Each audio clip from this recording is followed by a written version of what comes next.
जो हमारी धारणा बनी है कि हमने किया है तो हमको भोगना ही पड़ेगा। कितना भी दुनिया में घनिष्ठतम पाप किया हो, वह पाप करने के बाद उसका एक आबाधा काल होता है। आबाधा काल मतलब हमने अभी कोई पाप किया है, अब ये पाप अब भी उदय में नहीं आएगा।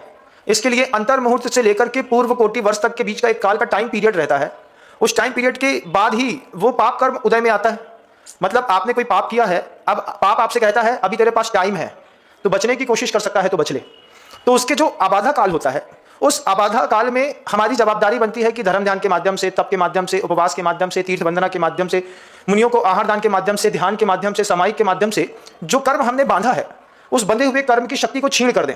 जैसे कड़वा करेला होता है ना, कड़वे करेले को जब खिलाना होता है तो माँ बहन उसको छील देती हैं, फिर उसको नमक में मिला के रख देती हैं, पानी में डाल देती हैं, गुड़ मेथी डालती हैं, अच्छा उबालती हैं, अच्छा उसको घी में तलती हैं, उसके बाद वो कड़वी चीज़ भी मीठी लगने लगती है। ठीक ऐसे ही कोई भी कर्म आपने पाप बुरा से बुरा किया हो, लेकिन बुरे से बुरे पाप कर्म के उदय आने में बीच में एक आबाधा काल होता है। उस आबाधा काल के समय पे आप धर्म करिए, और उस धर्म के कारण वो आपका पाप कर्म रूप परिवर्तन करके जब आएगा, जैसे चेहरे पे ट्रांसप्लांट कराने के बाद बदसूरत भी खूबसूरत दिखने लगता है, ऐसे पाप कर्म की जितनी प्रकृतियां हैं वो पुण्य रूप में भी संक्रमित होकर के आ सकती हैं।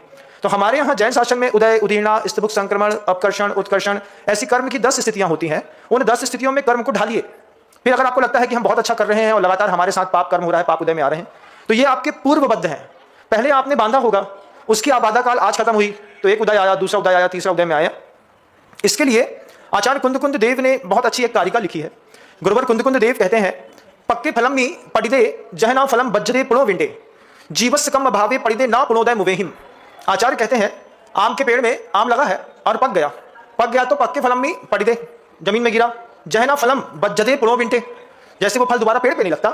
जीवस्य कम अभावे पड़िदे, कोई भी कर्म उदय में आ रहा है, आप ये मान के चलिए कि अब ये कर्म दोबारा उदय में नहीं आएगा। एक बार उदय में आ गया, अब ये फिर करके आता है, ऐसा नहीं।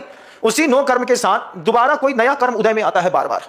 तो हर बार कोई नए कर्म की उदीर्णा होती है। जीवस्य कम भावे पड़िदे ना पुनो उदय मुवेहिम, वहीं पे जाकर के जैसे दोबारा फल नहीं लगता, वैसे ही एक कर्म आदमी को 2 बार परेशान नहीं करता। इस बात में अगर पक्का श्रद्धान है तो हम ये देखेंगे कि हर बार हमारा नया कर्म उदय में आ रहा है। अब ये नए कर्म उदय में आ रहे हैं लेकिन सह नहीं पा रहे, बुरा लगता है, दर्द होता है, तो बस वो क्या कहते हैं, लड्डू बनाते हैं, क्या बोलते, ज्ञान का घी मिलाया और क्या क्या मिलाया।